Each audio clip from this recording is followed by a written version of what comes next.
Round 19 saw all five teams win away from home. Now, will that form continue in round 20? Your guess is as good as mine.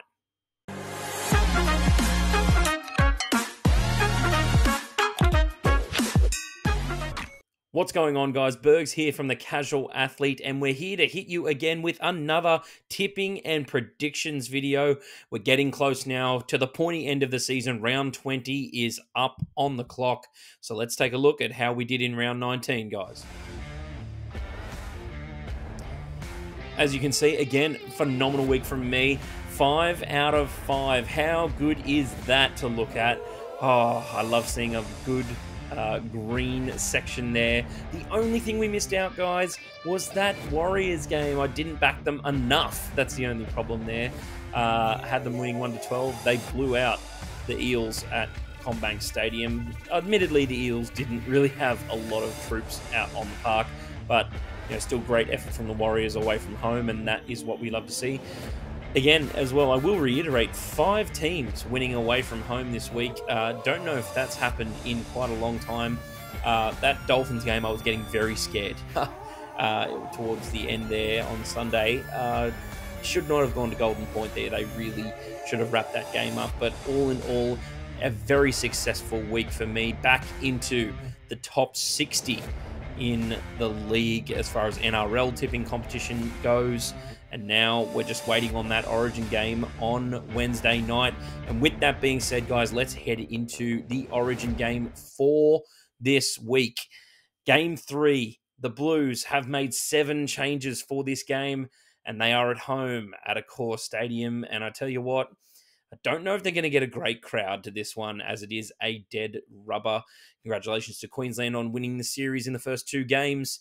And I think that they'll wrap it up again with a nice clean sweep. Get your brooms out, because this one is signalling the end of an era for the Blues. I just don't see where this win's going to come from. I've not really seen anything from the Blues this entire series that suggests that they're going to be even close to winning a game. As much as that pains me to say, I just think Fittler, he's throwing darts at a dartboard and seeing what sticks right now, and that's what happens to a man in a desperate situation. So I do think, for the sake of Blues fans, we need to move on and accept that Fittler's time is unfortunately done as Blues coach. I'm going to go Queensland 1-12. Alrighty, guys, let's move into the NRL games for this week, where we have Friday night's game starting at 8 p.m. We have the Knights taking on the Tigers at McDonald Jones Stadium in Newcastle. And in the last 3 matchups, the Knights have won all 3. Not surprising there, though, considering the Tigers have been pretty bad for the majority of the last 5 to 6 years. Saying that, though, before the Knights won 3 in a row, the Tigers won a couple in a row, and it's a bit of an interesting matchup, 14th versus 17th. You never know what you're going to get. However, the Tigers in this one, those injury comebacks from Brooks and Coruscant have been pushed back a couple of weeks. They're due to come back in round 22, so they will have neither of these two in that game. The Knights, it'll be interesting to see if Bradman Best backs up after his first game of Origin, and you've also got Jacob Saifiti coming in as well. Interesting that Ponga didn't get the nod for Origin. I know he said that he didn't want to play this season, and AJ Brimson's been playing some pretty good football, but over the last month or so, you'd probably say that Kalen Ponga is one of the form fullbacks in the competition. You probably have him up there with the Scott Drinkwaters of the world at this point in time. Not tooting my own horn there with the Cowboys. We'll get into them in a moment. Back to this game, though, I think the Knights get this one done pretty well, handedly. Yeah, the Tigers don't really have anyone, and they should show a bit of fight in this game. They put up a decent effort against the Sharks, but it again comes down to as many points as they're going to score, and I just don't think they're going to be able to put up enough, considering the Knights are coming off the back of a bye and a 66-point drubbing of the Dogs. So I'm going to go the Knights in this one, 1-12.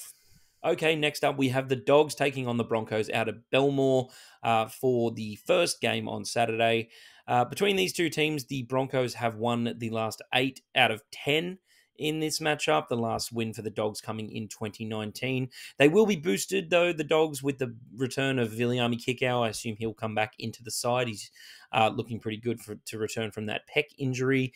The Broncos, on the other hand, have a couple of outs. They're missing their two starting front rowers. Payne Haas won't be playing this game, and Flegler is also out with an injury, and Reece Walsh is still suspended for this game. They may also get Capewell back.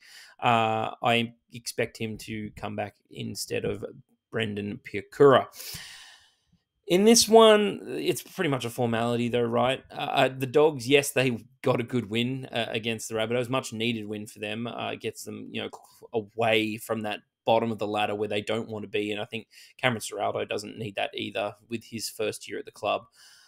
They need to build again and try and put up a good fight here against the Broncos. Although this is one of the only games the Broncos play in Sydney all season. I don't know what's going on with the scheduling here. The Broncos seem to get very favoured and play a lot of games in Queensland this year, and it's not, I don't know, fair on the rest of the competition. But yeah, I think the Broncos get this one done pretty handily. Although they have been making games look a bit easier. So I'd say Broncos by about 10. So that puts them in the 1 to 12 category. I'm going to go Broncos 1 to 12. Hey guys, just thought I'd interrupt the video for a moment to let you know that only 37% of you are subscribed at the moment. So if you like the content that we put out each and every week, please make sure that you like and subscribe to The Casual Athlete to be notified about our latest videos. Make sure you follow us on TikTok, Instagram, and Facebook to get all of your news about the NRL. We love it down here, so make sure you stay tuned. Now on to the video. Up next, guys, we have the Manly Sea Eagles taking on my North Queensland Cowboys at Four Pines Park in Brookvale. And in the last 10 matchups between these two teams, it's been split 5-5, so not really much of a form guide to go on there. Manly getting probably the better of it in the last 5 matchups where they've won 4 out of 5. But last year, we all remember this game at Four Pines Park, especially due to the Cowboys' miraculous comeback in the last 10 minutes, with Val Holmes sealing it at the end with a, pretty unorthodox drop from DCE in a tight situation, and Val picked it up and ran 80 meters to score. I really like my Cowboys in this game. They've showed a lot of form in the last month or so. They've really taken it to a lot of good teams, the Rabbitohs, the Storm, Penrith. We all got wins there and broke a couple of hoodoos in the process. So it's really hard for me to go away from my Cowboys right now. They're playing such expansive footy. Scotty Drinkwater, I would say, over the last month has been, if not the best player in the league, easily the best fullback in the comp. Playing with so much confidence, loves getting the ball in his hands. He goes searching for it. Not many teams can compete with his pace out the back. He's looking a lot like how Reece Walsh looked in the first, 10 games of the season. So, yeah, I've got to back my Cowboys in this one, 13+. Next up, guys, we have the Sydney Roosters taking on the Melbourne Storm on Saturday night at the Sydney Cricket Ground, of all places. In the last 10 matchups between these two teams, the Storm have the better of it, winning 7 out of the last 10. I can remember games where Latrell hit a great field goal that would have been a 2-point field goal these days, and Pappenhausen as well, announcing himself to the league as a deadly field goal kicker. They're going to be without both of those players, though, so let's talk about the players that they may get back. Turpin should come back for this game. Billy Smith, Suali'i. Connor Watson is also potentially going to be available for this game, and that's the first we'll see of him in a Roosters jersey again this season, so that is good news. Angus Crichton is potentially out with a knee complaint. Not too sure whether he will play, and Egan Butcher will also come back into the team. For the Storm, they will get Will Warbrick back. Yeah, I just think the Roosters are playing such unenthusiastic football right now. Teddy backing up from Origin is going to be huge for them. Manu's going to have to step up. But outside of that, I don't see many attacking options for them. I just don't think that they're playing the kind of football that they want to be playing. And it's hard to, get yourself out of a slump when you need to. And the Roosters is definitely the team that can do it. They just need to turn it on. It's almost a must-win game for them. They have a hard run home. They need to win this game. But I just think the Storm are playing a bit better footy right now, and I can't go against them. I know they're the favourites in this game, but I'm going to go the Storm 1 to 12. Alrighty, guys, moving on to Sunday's games now. At 2 p.m., we have the Warriors taking on the Sharks at Go Media Stadium in Auckland. And in the last 10 games between these two teams, the Sharks have the better of it, winning 7 out of the last 10 games. But you're only as good as your last game against this opposition. The Warriors getting a famous win earlier in the season with a great comeback and finished off by Sean Johnson. What a game. What a year. What a player he has been. It's majestical to watch each and every week. Just about to welcome another child as well with his wife. What a year he is having at the moment. I've really not much to say about the Sharks. They seem to be able to torch teams from the bottom 8 at the moment. Was not surprised to see them get a win over the Tigers last week. They're going to be missing a few troops in the middle in this game, and I think that is going to be important with no Royce Hunt, no Finucane, and potentially Hamlin Uele out as well. I just think the Warriors have got a really strong forward pack. No one seems to be able to stop Adam Fanua-Blake at the moment. I would say that him, Tarpany, and Payne Haas have been some of the real form props of the competition this year. Yeah, I think the Warriors are going to be my lock this week. They're $1.97 as it stands right now. I think that could get a bit shorter, but I would try and get on them as quick as possible. And I know they haven't had a good record at home lately, but I'm going to go the Warriors 1-12. Next up, guys, we have the Dolphins taking on Penrith at KO Stadium in Redcliffe at 4 p.m. on Sunday. And you would say that the Dolphins, yes, they had a good win last week, but a lot of it came down to a referee's decision. The right call, I might add, Grant Atkins, probably one of the only referees in the game that makes that kind of call, and he doesn't take any kind of crap. So, whether it be a big call, stay on side is all I've got to say. And, you'll get the right calls out of the referee. Yeah, I just don't see the way the Dolphins can win this one, though. With Penrith, no matter who they're putting out on the field, they seem to be defensively strong, seem to be able to score points, and can make any team look pretty foolish, and devoid of ideas. And that's something that I expect to see them in this game. I don't think I need to go into too much detail about it, guys. I'm going to go Penrith 13+.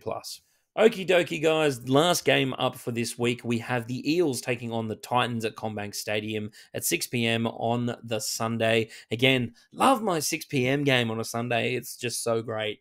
It really eats into the end of my weekend. But, get to watch some footy at the same time. The Eels, they're on a hot streak right now. I know that the Warriors downed them last week, but they were probably down their 3 best players, I would say. Paulo tried his heart out, but it was never going to be enough against a Warriors team that are flying this year. This game, though, the Titans, yes, they showed a bit of steel, bit of Iron Curtain energy there from them. They were missing some very key players for Fifita, Tino, and AJ Brimson. Probably would have been the difference in that Dolphins game, and they probably would have won quite comfortably. I don't see them going to CommBank, though, and getting a win against a pretty formidable Eels side, especially if Moses, Reg, and Clint Gutherson back up from Origin. So, yeah, I'm going to go the Eels in this one. I think they get it done pretty comfortably, 13+. So that is it for our video this week, guys. Let me know what you think down in the comment section below. Please make sure that you like and subscribe to The Casual Athlete to get all your favorite NRL content and more, and I'll catch you on the next one.